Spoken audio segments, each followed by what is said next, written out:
Surat al-Masad, où Allah tabaraka wa ta'ala dit, Bismillahirrahmanirrahim, Tabbat yada abi lahabin wa tabb, ma aghna anhu maluhu wa ma kasab, sayasla naran dhata lahab, wa imra'atuhu hammalat al-hatab, fi jidiha hablum min masad. Donc cette surah, elle a tiré son titre de son dernier verset, fi jidiha hablum min masad. Masad, ça veut dire des fibres. Les savants qui sont occupés de la science du Coran ont divergé sur le sens des sourates mécoises et médinoises. Qu'est-ce que cela veut dire? Certains ont dit les sourates mécoises, c'est celles qui ont été révélées alors que le prophète sallallahu alayhi wa sallam était à la Mecque. Et les médinoises, c'est celles qui ont été révélées alors qu'il était à Médine. Donc ils ont regardé le lieu. D'autres n'ont pas regardé le lieu.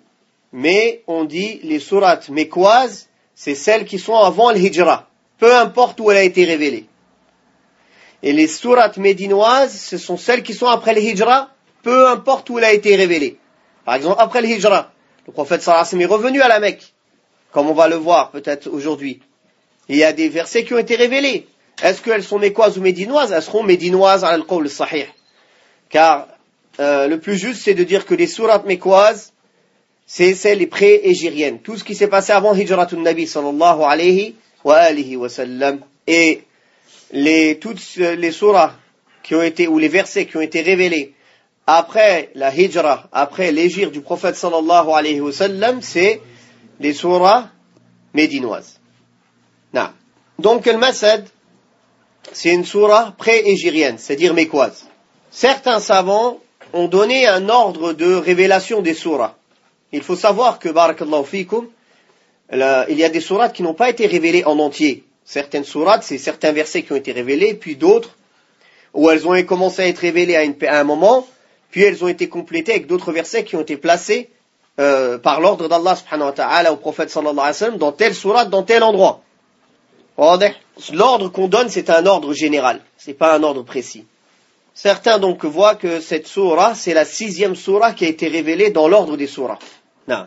Ce qui a été rapporté de la cause de la révélation de cette sourate dans Sahih al-Bukhari, qu'Abdullah ibn Abbas, radiyallahu anhu wa an abihi, a dit que le prophète sallallahu alayhi wa sallam est sorti al-Batha. Al-Batha, c'est un endroit à Mecca. Et il est monté sur le mont. Et il a appelé Ya Sabaha. C'était la manière dont les Arabes appelaient pour dire qu'il y avait une nouvelle importante. Fajtama'a ilayhi Quraysh. Tous les Quraysh se sont réunis autour de lui. Alors il a dit sallallahu alayhi wa sallam, si je vous disais qu'il y a un ennemi qui vous attaque dans la matinée ou dans la soirée, allez-vous me croire? Ils ont dit oui. Le messager d'Allah sallallahu alayhi wa sallam de répondre, alors je suis pour vous un avertisseur avant un châtiment très dur. Abu Lahab a dit, est-ce que tu nous as réunis que pour ça? Tabban laka, que tu périsses. Alors Allah Ta'ala a révélé, Tabbat yada abi lahabin wa tab, que périssent les deux mains d'Abu Lahab et que lui-même périsse. Non. Cette sourate, c'est un miracle du Coran, car il est venu annoncer sur une affaire future. Quand cette sourate a été révélée, Abu Lahab n'était pas mort. Et cette sourate a révélé qu'il mourrait mécréant et qu'il serait en enfer. Rien que pour mettre les gens dans le doute. Abu Lahab aurait pu faire exprès de rentrer en islam pour aller à l'encontre de cette sourate. Mais il est mort mécréant. Donc, cette sourate, premièrement, elle est venue indiquer une chose qui va se passer dans le futur et effectivement, ce s'est passé comme Allah a dit. Ça ne pouvait pas se passer autrement. Abu Lahab, c'était un des pires ennemis du prophète Muhammad sallallahu alayhi wa sallam, et pourtant c'était son oncle. Alors, il n'avait ni accepté la religion, ni il n'a préservé les liens de parenté qu'il avait avec le prophète Muhammad sallallahu alayhi wa sallam. Qabbahahullah. Donc Allah tabaraka wa ta'ala l'a blâmé avec ce blâme et cette humiliation énorme qui est cette sourate. Et subhanallah, une sourate qui donne la biographie d'Abu Lahab, à chaque fois que tu la récites, tu as des hasanat. Allah Ta'ala a voulu que le cas d'Abu Lahab soit un exemple pour tout le monde jusqu'à la fin des temps. même si tu es l'oncle du prophète sallallahu alayhi wa sallam, même si tu es de sa famille, mais si tu n'as pas cru dans son message et tu n'as pas suivi ses pas, tu mérites l'enfer. Et ça, c'est une réponse aux Rafidah, qui se nomment les Shi'a, qui exagèrent sur la famille du prophète sallallahu alayhi wa sallam, plus que ce qu'Allah nous a demandé de les aimer. Nous, on les aime et on les respecte. Et on aime et on respecte les croyants de la famille du prophète Muhammad sallallahu alayhi wa sallam. Mais eux, ils les adorent en dehors d'Allah. Ils leur donnent des spécificités et des caractéristiques qui sont propres à Allah subhanahu wa ta'ala. Ils les ont même fait mieux que les messagers et que les anges rapprochés. La famille du prophète sallallahu alayhi wa sallam, ses oncles, ont été en 3 catégories. Ceux qui ont lié les liens de parenté, qui l'ont aidé, qui l'ont protégé et qui ont cru en lui. Ceux qui ont protégé les liens de parenté, qui l'ont aidé, qui l'ont défendu, mais qui n'ont pas cru en lui. Et ceux qui l'ont combattu, ils l'ont détesté, ils n'ont pas tenu les liens de parenté et qui n'ont pas cru en lui. L'exemple des premiers, c'est Hamza et Al-Abbas, le père de Abdullah, Al-Abbas. Hamza, dont le prophète sallallahu alayhi wa sallam a dit que c'était le chef des martyrs, le meilleur des martyrs. Hamza ibn Abi Talib, Asadullah wa Asadu Rasulih, radiyallahu anhu. Et Al-Abbas, radiyallahu anhu. La deuxième catégorie, c'est Abu Talib. Abu Talib aimait le prophète sallallahu alayhi wa sallam pour sa personne, pour les liens de parenté qui le liaient à lui. Mais il ne l'aimait pas pour le message avec lequel il était venu. Et il n'a pas cru dans le message avec lequel il est venu. Donc il l'a protégé, il l'a défendu pour sa personne. Ça lui a été bénéfique, mais pas assez bénéfique. Quel bénéfice? C'est qu'il aura un allègement du châtiment en enfer. C'est ça le bénéfice. C'est une shafa'a, ça aussi, c'est une intercession spécifique au prophète sallallahu alayhi wa sallam, qui a demandé à Allah le maximum qu'il pouvait faire pour Abu Talib. Car il ne pouvait pas lui demander de l'entrer au paradis, car c'est un mécréant. Donc il a demandé à Allah de lui alléger son châtiment en enfer. Et comme il est venu dans le hadith sahih, il va avoir 2 braises sous ses pieds, qui sont tellement brûlantes que son cerveau va bouillir, et il croit qu'il est en train de subir le pire des châtiments de l'enfer. Jusqu'au dernier moment, le prophète sallallahu alayhi wa sallam a fait l'effort pour qu'il croie, qu'il accepte l'islam, jusqu'à son lit de mort. Mais Julasa Sou, les mauvais compagnons, ils ont été la cause de l'affermir dans l'égarement et de rester sur la religion de ses parents. D'où, subhanallah, le malheur et la gravité de s'asseoir avec les gens de l'égarement, les mécréants et les gens de la bid'a. Car Julasa Sou, la mauvaise compagnie, c'est une cause de te diriger vers le mal. Comme le prophète sallallahu alayhi wa sallam a donné l'exemple, le bon compagnon et le mauvais compagnon. Le bon compagnon, c'est comme un vendeur de parfums. Ou bien il va t'en donner, ou bien tu vas en acheter, au minimum tu vas sentir la bonne odeur. Alors que le mauvais compagnon, c'est comme un forgeron. Ou bien il va te brûler, ou bien au minimum tu vas sentir la mauvaise odeur. Tu ne sors avec aucun bénéfice d'un mauvais compagnon. On voit aujourd'hui des gens qui se prétendent de la sunna, qui ont pris pour alliés ou pour amis des mécréants ou des innovateurs. Comment il va être, lui, préservé d'être touché par leur mal? Alors qu'Allah tabaraka wa ta'ala a demandé de s'éloigner de ces gens-là et de ne pas s'asseoir dans leurs assises. Le seul moment où on doit les fréquenter, c'est pour les appeler au khair, pour leur faire la da'wah, pour leur enseigner le bien, si on espère en eux qu'ils écoutent. Mais si on voit qu'ils sont butés dans leur position et qu'ils ne veulent plus écouter, et qu'on leur a transmis, et qu'on leur a éclairci, et qu'on leur a détaillé, alors on se désavoue d'eux, et on s'éloigne d'eux. Mais le hajr, par contre, c'est autre chose. Le hajr, c'est hasab al-maslaha. Est-ce qu'on les exile, est-ce qu'on les met de côté ou non? Ça, c'est selon la force qu'on a. Si les ahl sunnah sont en force, et que le hajr, il a un effet positif sur le fait que la personne ne se sent isolée, ça va être une cause qu'elle revienne, alors on le fait.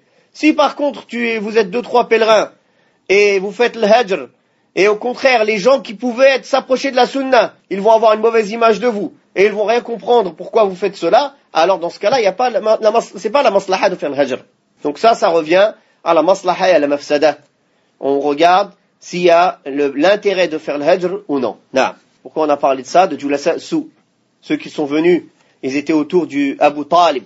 Ils lui ont dit, est-ce que tu vas délaisser la religion de tes parents? Alors il est mort, et il a dit, je meurs sur la religion de Abd al-Muttalib. C'est-à-dire la religion du shirk.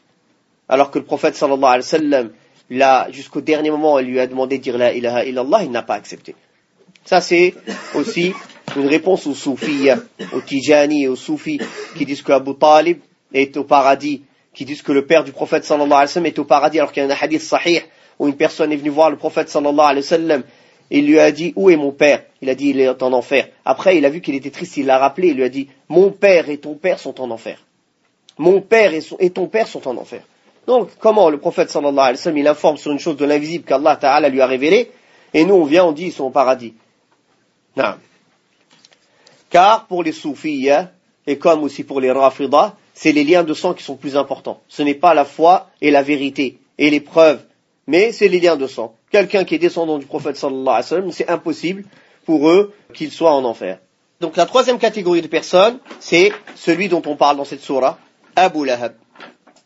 Abu Lahab a combattu le prophète sallallahu alayhi wa sallam tout au long de sa vie et il l'a méprisé. Il l'a combattu. Regardez, tout le monde se réunit, écoute le prophète sallallahu alayhi wa sallam, le seul à parler à lui, à invoquer contre lui qu'il périsse, c'est Abu Lahab, son oncle. Et il mérite bien cette kunya. Abu Lahab, le possesseur des flammes, ou celui qui aura les flammes, celui qui brûlera en enfer. Non. Allah Ta'ala a dit donc, Tabbat yada Abi Lahabin wa tab, que périssent les deux mains d'Abu Lahab, et que lui-même périsse. Pourquoi Allah Ta'ala a cité ses mains? Car les mains, c'est ceux avec quoi on fait des actions, ceux avec quoi on donne, ceux avec quoi on prive, ceux avec quoi on agit.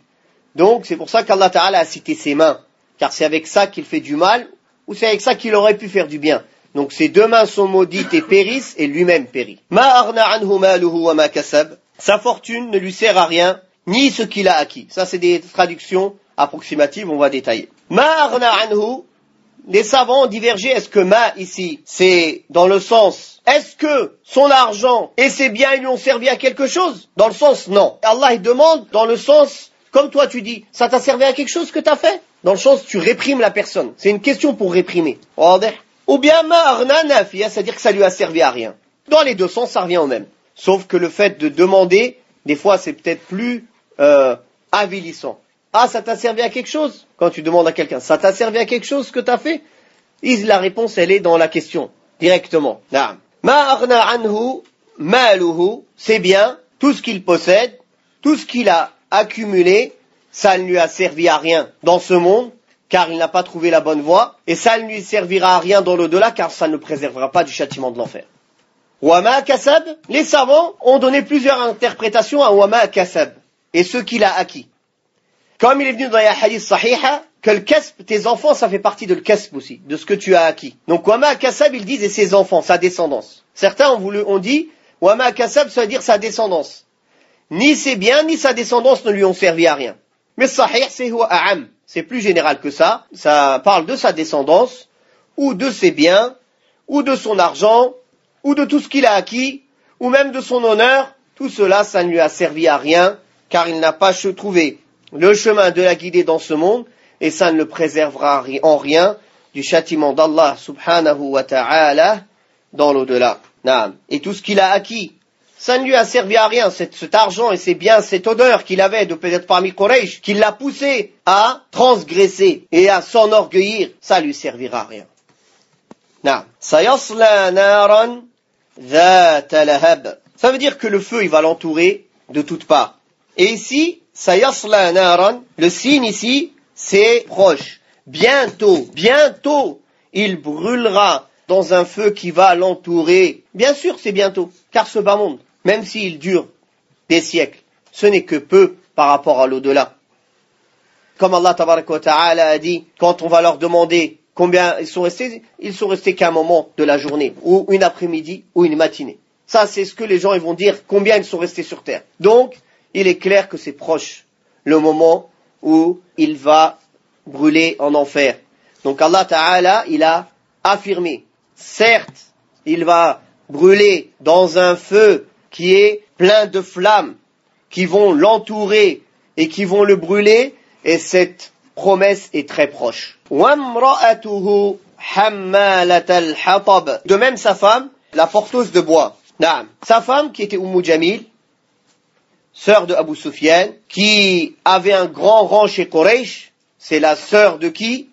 La sœur d'un des chefs de Quraysh, c'est une Qurashiyya, mais son rang sa place, ça ne lui a servi à rien elle non plus. Et malgré son rang et sa place, elle s'adonnait à des actes avilissants. Elle allait dans le désert avec à son cou une corde de fibres pour aller ramasser des bois épineux et les jeter dans les rues non éclairées pour nuire au prophète Muhammad sallallahu alayhi wa alihi wa sallam.